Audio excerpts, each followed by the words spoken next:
Hello and welcome. I'm Catherine Chong, your fertility dietitian. Now, today we're discussing about the 2-week wait and what you can do and eat to help to support this period. Now, I know that many of you are here, and I understand that the 10 to 14 days of waiting period usually are the most difficult part of the cycle. And this is a time when your hopes are running high as well as your fears. And I know that this period can be incredibly felt with anticipation, hope, as well as for some even anxiety. And I'm here to share with you some of the things you can do during this waiting period. But before we start, if this is new here, don't forget to subscribe to our channel as well as give this a thumbs up and turn on the bell so you always get notified whenever we get a new episode, as well as give us a thumbs up if you like today's video. Now, let's get started. So, first of all, what is 2-week wait? So, 2 weeks wait refer to the time between ovulations or embryo transfer up until the day you take a pregnancy test.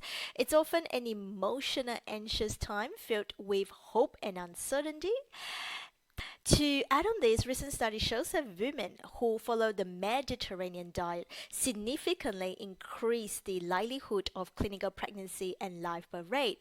Another study also suggests that Mediterranean diet improves reproductive outcome by enhancing egg quality, egg health, as well as embryo implantation rates. So certainly setting a solid foundation from a diet that supports egg health, quality, and embryo implantation is the key here.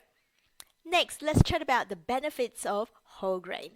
A recent prospective cohort study examined the impact of pre-treatment whole grain intake on IVF outcome in 273 women across over 400 IVF cycles.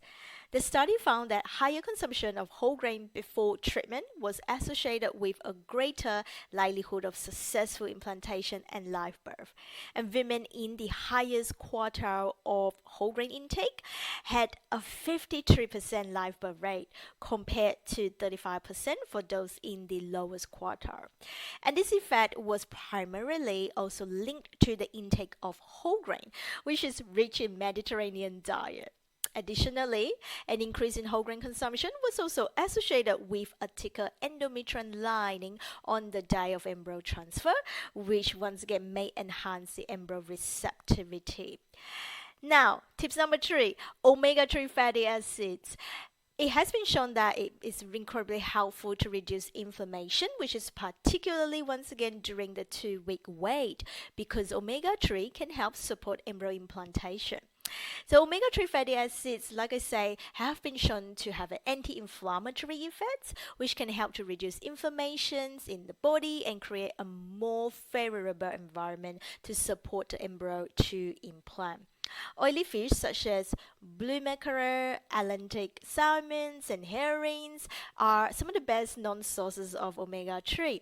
However, it's important to keep in mind that harmful chemicals like mercury can accumulate in bigger fish and can cause adverse effects, so it is best to always stay away from fishes known to be high in mercury.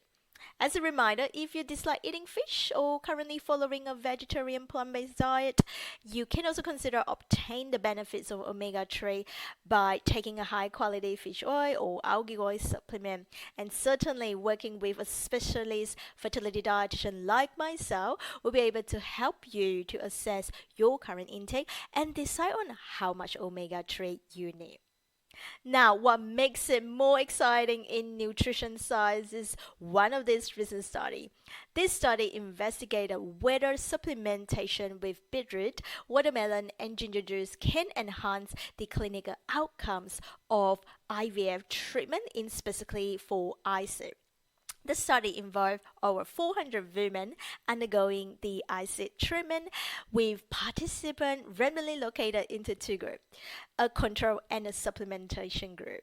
Now, women in this supplementation group consume a daily dose of homemade juice, and that include beetroot, watermelons, and ginger juice from the day of embryo transfer up until pregnancy test. And in contrast, the control group did not follow this protocol. And the results are amazing. And the result shows that the supplementation group had significantly higher implantation rates and clinical pregnancy rate than the control group, and the study concluded that the beetroot, watermelon, and ginger juice supplementation may improve clinical outcomes in a treatment setting without any side effects, as these are the natural food, making it a promising dietary strategy. Now, lastly, during the 2 weeks wait, as I highlighted before, it's also common for a lot of women to experience a range of emotions such as stress, anxiety, or hopefulness. And sometimes you may begin to also hyper focus on early pregnancy symptoms.